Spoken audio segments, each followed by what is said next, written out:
आनंदपाल की नानूराम से नहीं थी सीधी दुश्मनी, फिर भी साल 2004 में आनंदपाल ने नानूराम को उतारा मौत के घाट। तलवार से गर्दन काटकर एसिड से दिया था जला। कुल्हाड़ी से नानूराम के शरीर के कर दिए टुकड़े टुकड़े। 35 लीटर एसिड में शरीर के टुकड़ों को दिया टाल। महज 4 घंटे में पूरी तरह से गल गया था नानूराम का शरीर। हड्डियों और दांतों को पीसकर फेंक दिया बाहर। हत्या के सबूत मिटाने के लिए किया इतना वहशी काम। इस हत्या में आनंदपाल ने लांघ दी वहशीपन की सारी हदें।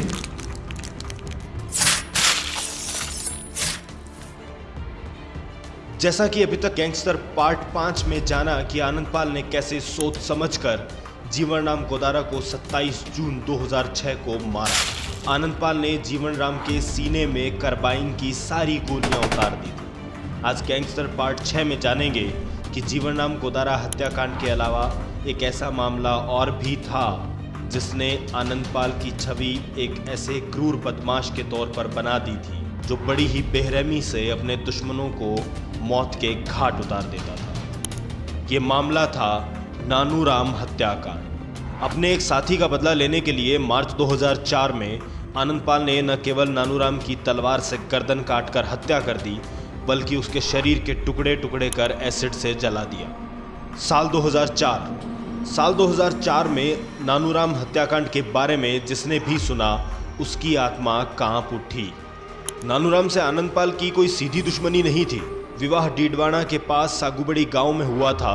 दरअसल नानूराम ने आनंदपाल के विवाद की शुरुआत उस समय हुई थी जब सीकर की एक राजपूत महिला जिसका ननिहाल सांवराद में था, उस महिला को उस समय शराब का धंधा करने वाला नानूराम जाट भगा कर ले आया।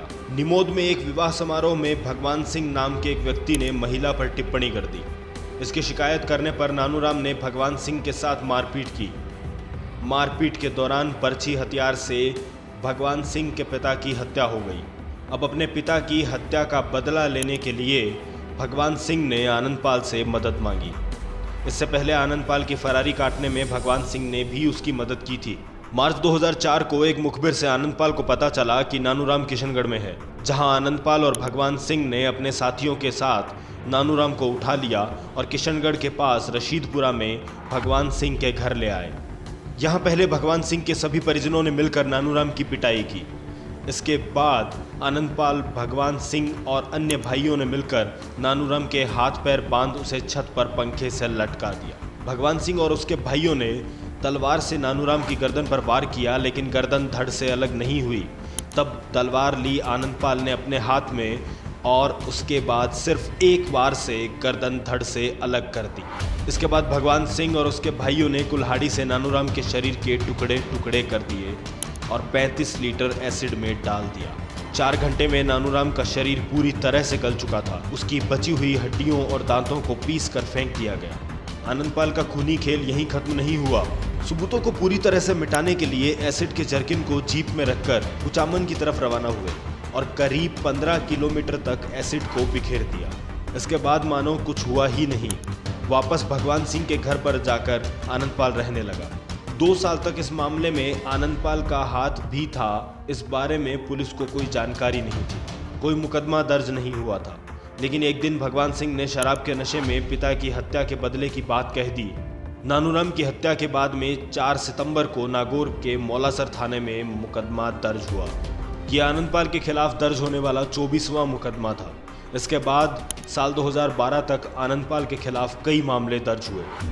अपने साथियों के साथ मिलकर कई अपराध किए और अपराध की दुनिया में अपना एक बड़ा गैंग बना लिया।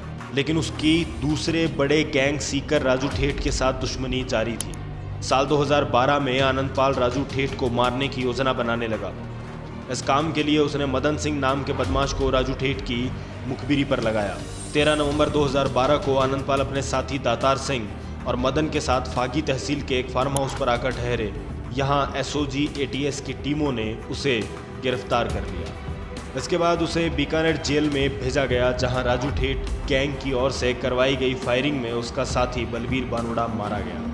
आनंदपाल को अजमेर की हाई सिक्योरिटी जेल में शिफ्ट किया गया, लेकिन आनंदपाल ने यहाँ भी चालानी गार्ड से मिलीभगत की और 3 सितंबर 2015 को डीडवाना में परबतसर कोर्ट पेशी के दौरान लौटते समय फरार हो गया और फिर 21 महीनों बाद 24 जून 2017 को चूरू के मालासर में आनंदपाल का एनकाउंटर कर दिया गया। क्राइम से जुड़ी और वास्तविक किस्सों की जानकारी के लिए हमारे चैनल को देखते रहें। अपना विचार क्राइम से जुड़े अन्य तथ्यों को जानने के लिए और हमसे साझा करने के लिए हमारे कमेंट बॉक्स में ज़रूर लिखें। लाइक करें और हमारे चैनल को सब्सक्राइब करना न भूलें।